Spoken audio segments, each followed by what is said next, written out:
O apóstolo Paulo faz uma clara distinção entre orar com o Espírito e orar com o Espírito e com o entendimento. Orarei com o Espírito, mas também orarei com o entendimento. 1 Coríntios 14, 15.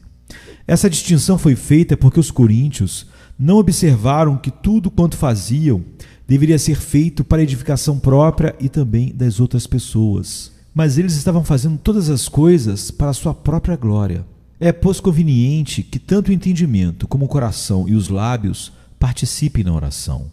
Orarei com o Espírito, mas também orarei com o entendimento. O que é feito com o entendimento é feito de maneira mais eficiente, consciente e sincera do que aquilo que é feito sem entendimento, como mostrarei mais adiante. Isso foi o que fez o apóstolo rogar pelos colossenses, para que Deus os enchesse do conhecimento da sua vontade em toda a sabedoria e inteligência espiritual. Colossenses 1:9. E pelos efésios, para que Deus lhes desse o espírito de sabedoria e de revelação, tendo iluminados os olhos do vosso entendimento. Efésios 1:17-18. E também pelos filipenses, que o seu amor abundasse mais e mais em ciência e em todo conhecimento. Filipenses 1:9. É bom para o homem possuir um conhecimento adequado de tudo o que empreende, seja secular ou espiritual, e, portanto, e com maior razão devem desejar isso todos os que aspiram a ser pessoas de oração. Ao falar mais sobre isso, mostrarei a você o que é orar com entendimento. Entendimento significa falar em nossa própria língua materna e também experimentalmente. Deixarei de lado a primeira parte e me ocuparei somente com a outra. Para fazer oração corretamente, é preciso que haja um entendimento sadio e espiritual em todos os que oram a Deus. 1. Orar com entendimento é orar sendo instruído pelo Espírito sobre a necessidade daquilo que a alma há de pedir. Embora o homem necessite sobremaneira de perdão dos pecados e da liberdade da ira vindoura, se ele não entende essas coisas realmente, não as desejará de modo algum, ou sentirá tanta indiferença e mornidão em seus desejos por elas, que Deus aborrecerá até mesmo sua atitude de espírito de pedir essas coisas. Isso foi o que aconteceu com a igreja dos Laodicenses. Lhes faltava conhecimento ou entendimento espiritual. Eles não sabiam que eram pobres, miseráveis, cegos e nus. Por causa disso, tudo que faziam era considerado por Cristo como uma abominação, a tal ponto que ele ameaçou vomitá-los da sua boca, como está em Apocalipse 3, 16 e 17. Os homens que não possuem entendimento podem recitar as mesmas palavras em oração que aqueles que o possuem. Mas como há entendimento em um e não no outro, que diferença há quando eles dizem as mesmas palavras? Um fala com entendimento espiritual, o outro apenas pronuncia palavras e nada mais. 2. O entendimento espiritual percebe no coração de Deus a predisposição e boa vontade para dar à alma aquelas coisas que necessita. Por isso Davi poderia até mesmo supor os pensamentos de Deus para com ele, como está nos Salmos 40, verso 5. E o mesmo ocorreu com a mulher cananeia. Pela fé e por um correto entendimento, ela discernia por trás da severa atitude de Cristo a ternura e o desejo de ajudá-la que havia em seu coração. E isso a fez ser veemente e fervorosa, ainda mais constante, até que chegou a desfrutar da misericórdia que necessitava, como está em Mateus 15, 22 a 28. Não há nada que induza tanto a alma a buscar a Deus e a clamar por perdão, quanto o entendimento de que no coração de Deus há o desejo de salvar os pecadores. Se um homem visse uma pérola de grande valor oculta no barro, passaria de largo sem se preocupar, por não entender o seu valor. Mas uma vez que a percebesse, ele arriscaria até mesmo seu pescoço para obtê-la. Assim ocorre com as almas no que diz respeito às coisas de Deus. Uma vez que chegaram a entender o seu valor, seu coração e todo o poder de sua alma correm atrás delas, e não cessam de clamar até que as obtenham. Os 2 homens cegos do Evangelho, sabendo certamente que Jesus que passava por ali podia e queria curar as enfermidades que os afligiam, clamaram, e ao verem-se repelidos, clamaram com mais força ainda, como está em Mateus 20, de 29 a 31. 3. Uma vez que o entendimento tem sido espiritualmente iluminado, descobrimos como a alma deve se aproximar de Deus, e isso serve de grande encorajamento. A miserável alma é semelhante a alguém que tem uma obra a cumprir, e se não a fizer, correrá grande perigo. Mas também, se conseguir fazê-la, grande é a vantagem. Mas ela não sabe como começar, nem como prosseguir. Então, em meio ao desencorajamento, abandona tudo e corre o risco. 4. O entendimento iluminado vê nas promessas de Deus suficiente generosidade para sentir-se encorajado a orar, o que lhe acrescenta força sobre força. Quando os homens prometem certas coisas a outras que as desejam, isso se constitui em um motivo de encorajamento para aqueles que conhecem tais promessas. O mesmo ocorre com aqueles que conhecem as promessas de Deus. Elas encorajam aquelas que desejam o que é prometido nelas. 5. Uma vez iluminado o entendimento, está aberto o caminho para que a alma se achegue a Deus com argumentos apropriados, às vezes na forma de luta, como no caso de Jacó, em Gênesis 32, às vezes em forma de súplica, e não apenas verbalmente, mas mesmo a súplica feita no coração, quando é produzida pelo Espírito, através do entendimento. Tais argumentos efetivamente movem o coração de Deus. Quando Efraim chega a compreender corretamente qual foi a sua atitude ímpia para com o Senhor, começa a lamentar-se, como está em Jeremias 31, de 18 a 20. E ao lamentar contra si mesmo, emprega tais argumentos que comovem o coração do Senhor, obtém o seu perdão e se faz agradável aos seus olhos por meio de Jesus Cristo, nosso Senhor. Bem ouvi eu que Efraim se queixava, diz Deus. Castigaste-me e fui castigado, como novilho ainda não domado. Converte-me e converter-me-ei, porque tu és o Senhor meu Deus. Na verdade que, depois que me converti, tive arrependimento, e depois que fui instruído, ou recebi instrução a respeito de mim mesmo, bati na minha coxa, fiquei confuso e também me envergonhei, porque suportei o opróbrio da minha mocidade. Essas são as queixas e lamentações de Efraim contra si mesmo, diante das quais o Senhor irrompe nas seguintes expressões capazes de derreter um coração. Não é Efraim para mim um filho precioso, criança das minhas delícias? Porque depois que falo contra ele, ainda me lembro dele solicitamente. Por isso se comovem por ele as minhas entranhas. Deveras me compadecerei dele, diz o Senhor. Jeremias 31, 20. Deste modo, vocês podem perceber que é necessário orar com o espírito, mas também com o entendimento. E para ilustrar o que foi dito, digamos, por acaso, que 2 pedintes batam à sua porta. Um deles é pobre, aleijado, está ferido e quase morto de fome. O outro é vigoroso e saudável. Estes 2 usam as mesmas palavras em sua mendicância. O primeiro diz que está quase morrendo de fome. O outro diz o mesmo. Entretanto, o homem que é de fato pobre, aleijado e faminto é o que fala com mais sentido, experiência e compreensão das misérias que menciona em seu pedido. E ele pode ser percebido pelo modo fervoroso de auto-humilhação.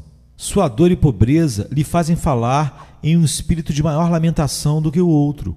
Por isso será socorrido antes por qualquer pessoa que tenha um pouco de afeto ou compaixão natural. É assim também com Deus.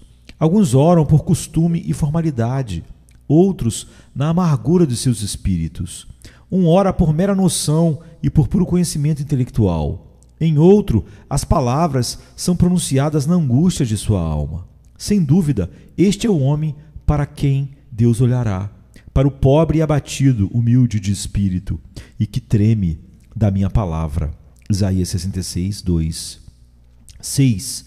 O entendimento bem iluminado é também de admirável utilidade, tanto no que se refere ao tema como à maneira de orar. Aquele que possui uma compreensão exercitada para discernir entre o bem e o mal, e um senso da miséria do homem e da misericórdia de Deus, não necessita que os escritos de outros homens lhe ensinem a clamar por meio de fórmulas de oração. Da mesma forma que, ao que sente dor, não é necessário ser ensinado a dizer ai. Aquele cujo entendimento foi aberto pelo Espírito não tem necessidade de imitar as orações de outros homens, como se não pudesse orar sem isso. A experiência presente o sentimento e a pressão que pesam sobre o seu espírito fazem com que expresse com gemidos sua petição ao Senhor. Quando as dores da morte atingiram Davi e as angústias do sepulcro lhe rodearam, não precisou que um bispo em uma sobrepeles lhe ensinasse a dizer: livra agora, ó Senhor, a minha alma, como está no Salmo 116, 13 e 4. Nem consultar um livro para ensinar-lhe uma fórmula de oração para derramar o seu coração diante de Deus. Por natureza, quando os homens estão enfermos, quando lhes aflige a dor e a enfermidade, seu coração desabafa em doloridos lamentos e queixas aos que lhe rodeiam. Esse foi o caso de Davi no Salmo 38, de 1 a 12. E esse também, bendito seja o nome do Senhor, é o caso daqueles a que é concedida a graça de Deus, e eles veem a miséria em seu coração e em sua vida, precisando da graça soberana de Deus. 7. É necessário que haja um entendimento iluminado, a fim de que a alma seja levada a perseverar no dever da oração. O povo de Deus não ignora os muitos ardis, truques e tentações que o diabo usa para fazer com que uma pobre alma, verdadeiramente desejosa de ter o Senhor Jesus Cristo, chegue a cansar-se de buscar a face de Deus e a pensar que ele não quer ter misericórdia de alguém como ela. Sim, diz Satanás, você pode orar o quanto quiser, porém não prevalecerá. Veja seu coração duro, frio, torpe e embotado. Você não ora com o espírito, não ora com verdadeiro fervor. Seus pensamentos se desviam para outras coisas quando você finge orar a Deus. Fora, hipócrita, já basta. É inútil continuar lutando. Eis aqui então que, se a alma não é bem instruída em seu entendimento, clamará no momento: o Senhor me desamparou, o meu Senhor se esqueceu de mim. Enquanto a que está devidamente instruída e iluminada diz: bem, buscarei ao Senhor e esperarei. Não desistirei, mesmo que o Senhor mantenha silêncio e não fale nenhuma palavra de conforto, como está em Isaías 40, 27. Ele muito amava a Jacó, no entanto, ele o fez lutar antes de receber a bênção, como está em Gênesis 32, 25 a 27. Os aparentes atrasos de Deus não são provas do seu desagrado. Às vezes, é possível que esconda seu rosto dos santos que mais ama. Deus gosta de manter seu povo orando e de encontrá-los continuamente batendo à porta do céu. Pode ser, diz a alma, que o Senhor esteja me provando, o que lhe agrada ouvir, como lhe apresento, gemendo, a minha condição.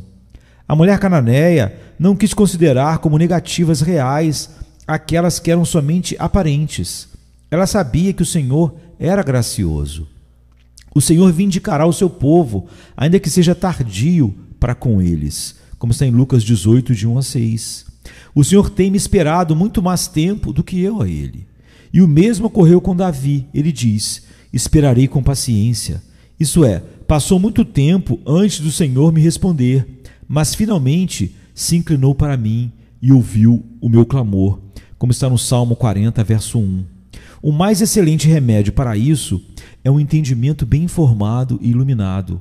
É uma pena que existam no mundo tantas pobres almas que verdadeiramente temem ao Senhor e que, por não estarem bem instruídas, frequentemente estão dispostas a dar tudo por perdido, cada vez que Satanás emprega um dos seus truques e tentações.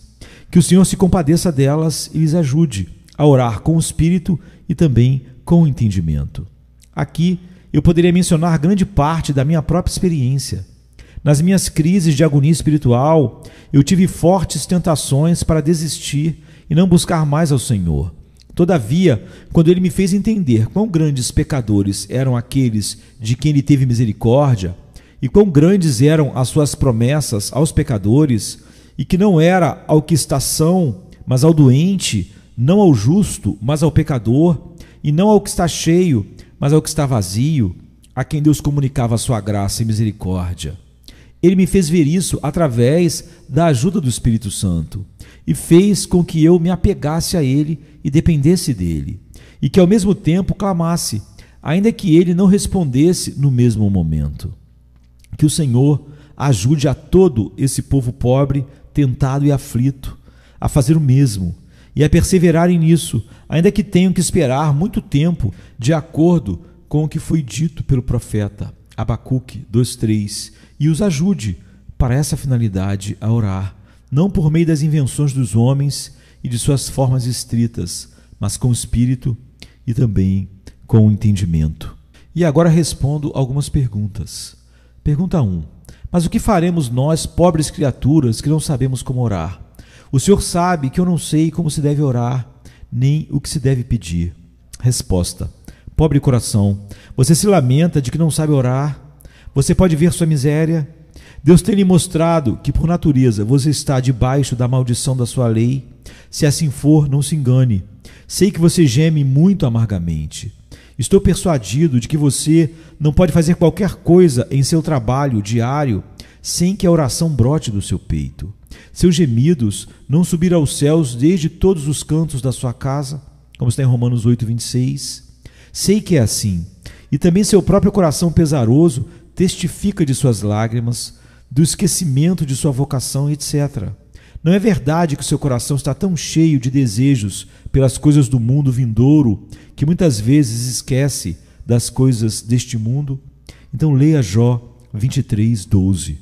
Segunda pergunta. Sim, mas quando eu vou para o meu quarto em secreto e pretendo derramar a minha alma para Deus, não consigo dizer absolutamente nada.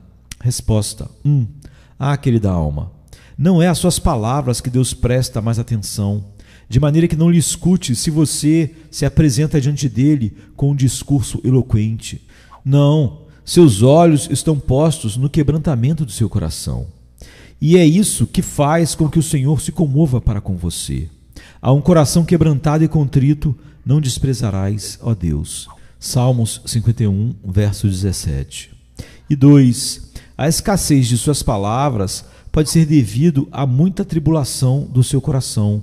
Por vezes, Davi estava tão angustiado que não podia falar, como no Salmo 77, 3 e 4.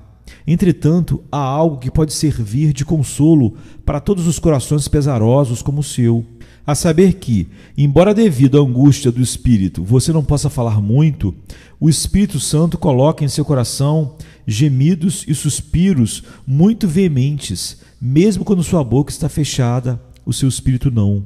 Moisés, como já dissemos, fez ressoar o céu com as suas orações, e ainda assim não lemos que uma única palavra da sua boca tenha saído. Porém, 3. Se você deseja se expressar mais plenamente ao Senhor, considere primeiramente sua condição corrompida, em segundo lugar, as promessas de Deus, e em terceiro lugar, o coração de Cristo, o qual você pode conhecer ou discernir, por sua condescendência e o derramamento do seu sangue, por sua misericórdia ter sido estendida àqueles que uma vez foram grandes pecadores, e então pleiteie sua própria vileza como lamentação e o sangue de Cristo como argumento, e em suas orações que a misericórdia que ele tem concedido a outros grandes pecadores, junto com suas abundantes promessas da graça, abundem em seu coração. Ao mesmo tempo, permita-me lhe aconselhar o seguinte: não se contente com palavras, nem tampouco pense que é para elas que Deus olha unicamente.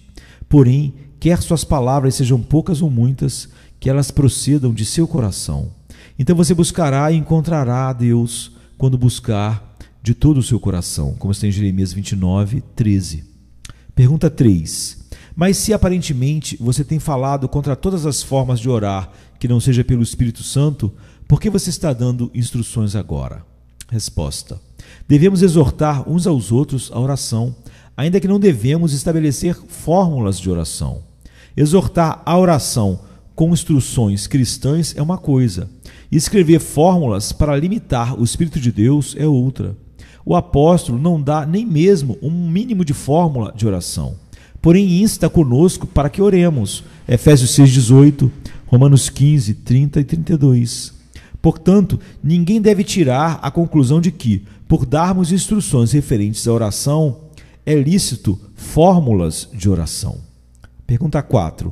Mas se nós não usarmos fórmulas de oração, como ensinaremos nossos filhos a orar? Resposta. Minha opinião é que os homens seguem um método errado para ensinar seus filhos a orar, ensinando-lhes precocemente a recitar frases, como é um costume comum a muitas pobres criaturas. Me parece muito melhor dizer-lhes que, por natureza, são criaturas malditas, que estão debaixo da ira de Deus por causa do pecado original e do seu próprio pecado atual. Explicar-lhes também qual é a natureza da ira de Deus e a duração da miséria. Se eles estiverem conscientes disso, aprenderão a orar muito mais cedo. A maneira de aprender a orar é através da convicção do pecado, um método que também serve para ensinar nossos amados filhinhos. Fazê-lo de outra maneira, ou seja, esforçar-se para ensinar às crianças fórmulas de oração antes que saibam qualquer outra coisa, é a melhor maneira de torná-los hipócritas malditos e de fazer com que eles fiquem inchados de orgulho. Ensinem, pois, os seus filhos a conhecerem o infeliz estado e condição em que se encontram. Fale para eles a respeito do fogo do inferno e de seus pecados, da perdição e da salvação, da maneira de escapar de uma e gozar da outra, se é que vocês as conhecem. Isso fará com que doces lágrimas brotem dos olhos dos seus pequenos e que lamentos sinceros lamentos saltem dos seus corações. Então poderão dizer-lhes a quem e através de quem eles devem orar. Poderão também falar a seus filhos sobre as promessas de Deus e de sua eterna graça estendida aos pecadores, de acordo com sua palavra. Ah, pobres filhos queridos, que o Senhor abra seus olhos e faça deles cristãos e santos. Davi diz: vinde, meninos, ouvi-me, eu vos ensinarei o temor do Senhor. Salmos 34, 11. Certamente ele não diz: vou amordaçá-los mediante uma fórmula de oração, mas vos ensinarei o temor do Senhor. E isso significa: vos ensinarei a ver o seu triste estado natural e instruí-los na verdade do Evangelho, o qual, por meio do Espírito, pois isso produzirá oração em todo aquele que em verdade o aprende. Quanto mais ensinarem isso aos seus filhos, mais eles derramarão seus corações em oração a Deus. Deus nunca considerou a Paulo como um homem de oração, nem tampouco considerará a outros até que ele foi feito um homem convicto e convertido, como Atos 9:11 diz. Pergunta 5.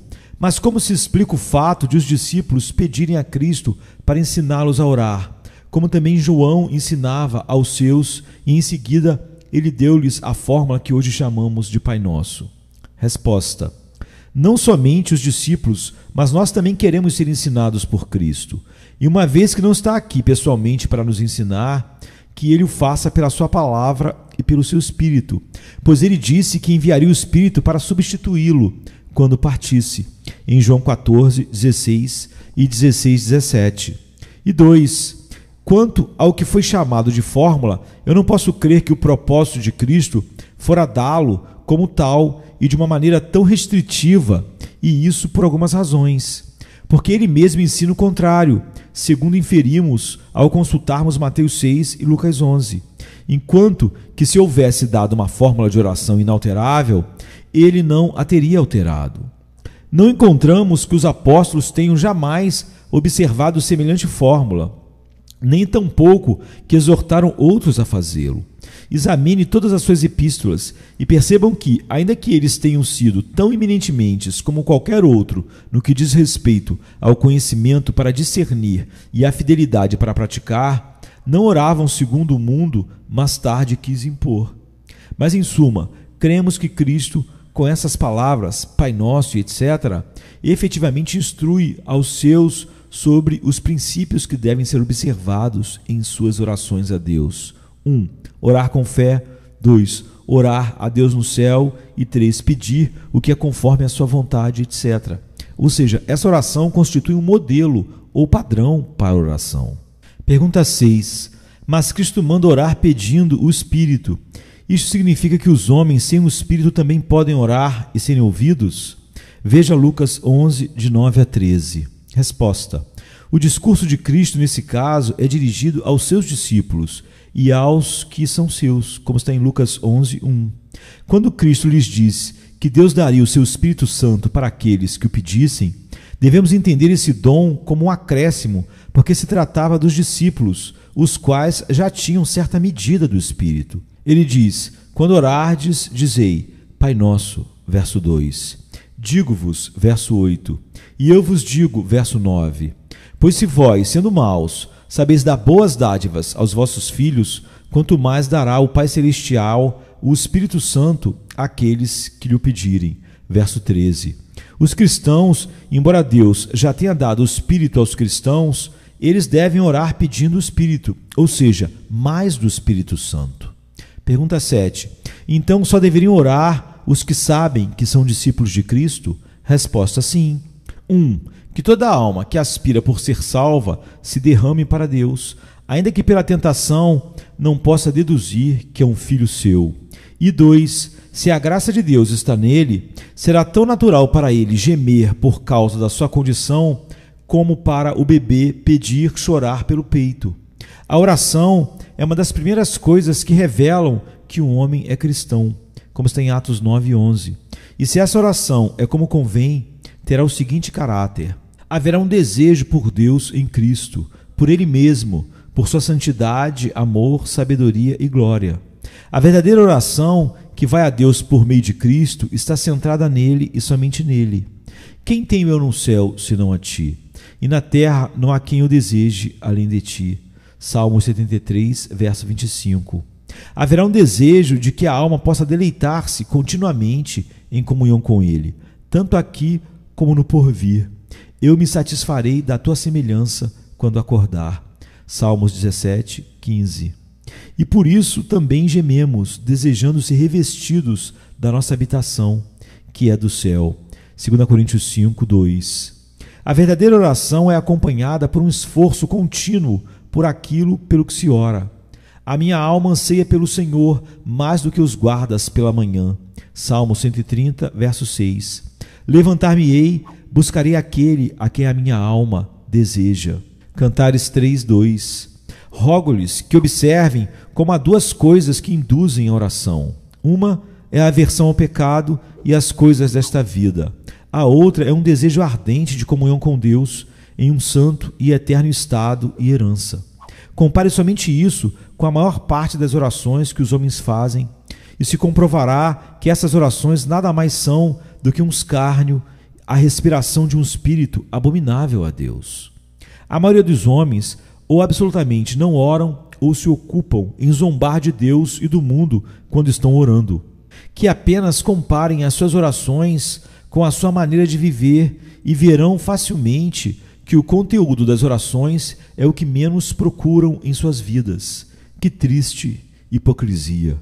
Que Deus nos livre de ter um coração que diz orar e é dessa forma. Amém, queridos? Amém.